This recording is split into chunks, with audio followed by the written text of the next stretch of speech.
저희 당은 사실에 근거한 정당, 사실을 말하는 정당이 될 수 있도록 노력을 하겠습니다. 그 과정에 혹시라도 사실을 말씀드리면서 국민들에게 심려를 드리는 이런 이야기가 나오지 않도록 앞으로 더욱 노력하겠다, 각별히 애쓰겠다는 말씀을 드립니다.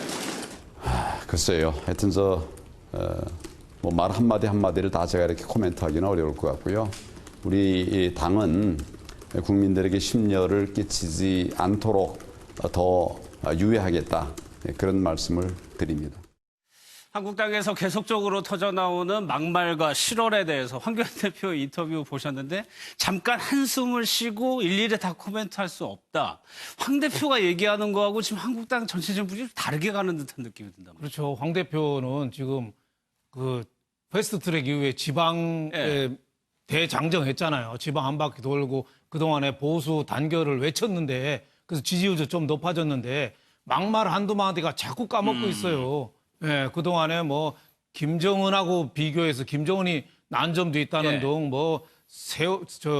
유람선 헝가리 그 오히려 뭐 3분이면은 뭐 끝났다는 식으로 뭐 그랬죠. 대변인도 얘기하고 저렇게 심한 말을 하니까 그 굉장히 좀 그 당 지지율이 저것 때문에 조금씩 딴 거를 저걸로 크게 지금 까먹고 있잖아요. 그래서 어제 그 자리가 무슨 자리냐면은 기자 최고위원 회의장 밖에 기자들이 항상 대기하고 있잖아요. 그러니까 기자들은 바로 기사를 써야 되니까 노트북을 무릎에 얹어놓고 바닥에 앉아 있어요. 그걸 백브리핑이라고 하거든요. 나와서 한마디씩 해주는 거. 거기서 이제 들은 거를 기사를 보내는 거 하는데 기자들이 자리에서 좀 이동을 하려면 아무래도 앉아있는 자리에서 엉덩이를 바닥에 붙인 채로 좀 움직이다 보니까 그 어떻게 보면 기자들이 굉장히 고생하는 모습이잖아요. 그렇죠. 안쓰러운 모습이에요. 그렇죠. 한성교 사무총장이 또 기자 출신인데 아예 걸레질을 한다 뭐 이런 식으로 얘기하니까 그게 또 막말인 거 아니냐. 어제 또 황교안 대표가 얘기한 게 3, 4 일언이라는 말도 했잖아요. 그랬죠. 3번 생각하고 한 번 얘기한다. 신문에는 심사 일언이라고 됐어요. 깊이 생각하고 한마디 말을 한다. 이런 얘기를 했는데 지금 한국당이 막말이 나와도 너무 많이 나오는 게 문제가 있습니다. 한두 번 나오는 게 아니라 특히 한성교 사무총장은 그동안에도 뭐 그 사무 직원들한테도 막말을 했죠. 뭐 그 유은혜 의원 그분한테도 또 성희롱적인 또 막말을 했는데 지금 다른 한국당 의원들이 많이 하는 와중에 또 한마디를 보탰다는 게 제가 보기에는 한국당이 저거를 고치지 않으면 내년 총선은 저는 거의 희망이 없다. 저는 이렇게 봅니다. 저희가 CG로에서 보여드렸는데 이게 칸이 꽉 찰 정도로 최근의 발언이 이렇게 많아요. 그러면 당내에서도 이런 비판이 나오고 있고 이게 황교안 대표의 혹시 리더십에 문제가 있는 건 아닙니까? 몇 번 차례 공개적으로 조심하라고 얘기를 했음에도 불구하고 조심하지 않는 거잖아요.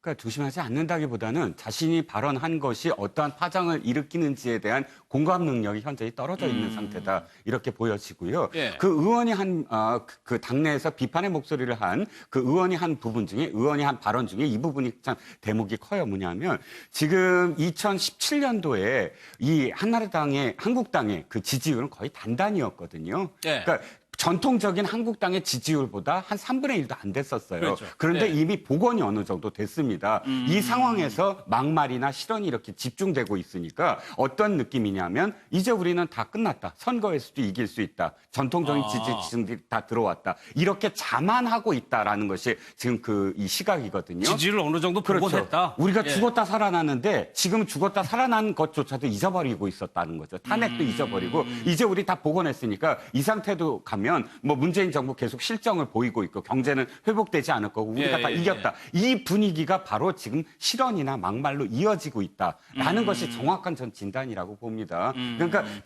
당대표가 아니 우리가 좀 신중하게 이야기하자라고 한 말이 끝나기도 전에 벌써 또 한 가지가 추가되지 않았습니까? 이 분위기를 다잡는 것은 사실 황 대표가 이런 어떤 말로만이 아니라 예. 뭐 예를 들어서 어떤 공천이라든지 이런 그거를 룰들을 연결시키면 완전히 개혁을 해야 돼요. 가능하겠죠. 개혁을 예. 하는 어떤 드라이브를 걸 때 사실은 분위기가 반전될 수가 있겠다 싶습니다. 알겠습니다. 이 중진 의원의 얘기를 잘 새겨 들어야 될 것 같은데 강선우 평론가님 네. 만약에 기자들 해명도 더 논란이 됐는데 네. 기자들을 정말 염려하고 걱정돼서 했으면 그 전에 사례 김용태 의원의 사례도 있고 민주당 대변인들의 사례도 있었거든요. 그렇게. 그렇죠.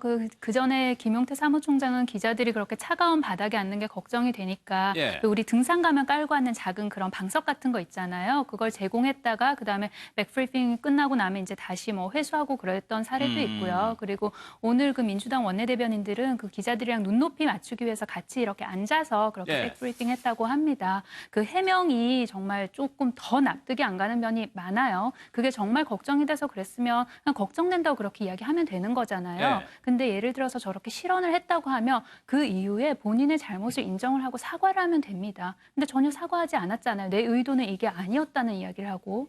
근데 우리가 조금 앞서서 그 그래픽에서 봤듯이 꽉 차 있어요. 그 막말한 사례가. 네. 그렇다면 이거를 의원들의 각각 어떤 랜덤한 독립 시행으로 보기에는 조금 너무 많이 막말이 계속해서 진행이 되고 있거든요. 그럼 자유한국당이 기본적으로 국민을 어떻게 보는가? 국민에 대한 존경심이 기본적으로 마음에 깔려 있다면 저렇게 이야기가 나올 수가 없을 것 같아요. 그리고 한교안 대표의 리더십 말씀하셨는데 뭐 우리가 이렇게 뭐 심사 일어나자, 삼사 일어나자 저런 이야기로만 안 되는 게 지금 현재 한교안 대표가 전혀 징계 안 하고 있습니다. 그 막말했던 그 이전 의원들에 대해서. 그래서 징계도 함께 가고 경고도 함께 가야지 이게 어느 정도 사그라들지 이게 한동안 좀 계속해서 될 것 같아서 걱정입니다.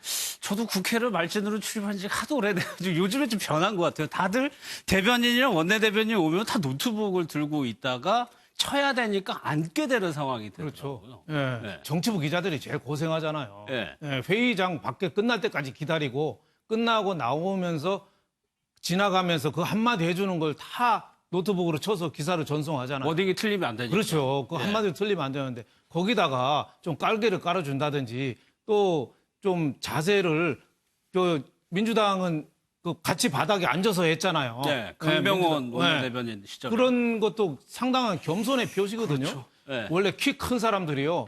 키 작은 사람하고 사진 찍을 때 일부러 무릎 구부려가지고 같은 자세로 하거든요. 어디 서비스 잘하는 데는 무릎 꿇고 서비스하는 게 몸을 이렇게 낮춰야 되거든요. 근데 한국당 사무총장이라는 분이 아예 걸레질을 해라. 저런 말이 어떻게 나오냔 말이에요. 그러니까 평소에 생각이 너무 고압적인 사고방식인데 저거는 공감 능력이 김훈 소설가가 왜 안동에서 엊그저께 얘기하면서 그랬잖아요. 남의 고통에 대해서 공감하지 못하는 지금 사회 풍조가 큰 문제다. 뭐 이런 얘기 했는데 지금 저는 이 황교안 대표 이미지랑 잘못하면은 나쁜 쪽으로 시너지가 날 것 같아요.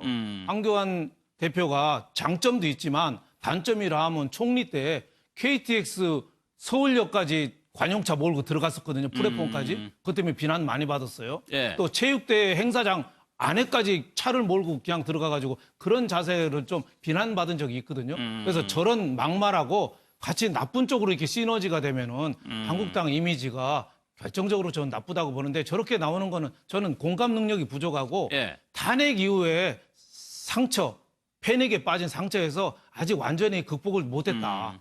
그리고 세 번째는 내년 총선을 겨냥해서 너도 나도 한마디 튀는 말에서 이게 나쁜 쪽으로 해도 언론에 나면은 네. 나 존재감은 유리하다. 그런 쪽으로 해서 왜 강효상 의원도 왜 대외 그 대통령 통화 녹음까지 터트린 거 이런 것도 내년 총선 앞두고 뭐 한 건 하자고 다들 한마디씩 하는 거거든요. 저는 한국당이 모처럼 좋은 기회를 맞았는데 이거를 제대로 컨트롤 못하면은 저는 스스로 무너질 수도 있다. 이렇게 해서 굉장히 안타까운 시선으로 보고 있습니다. 알겠습니다.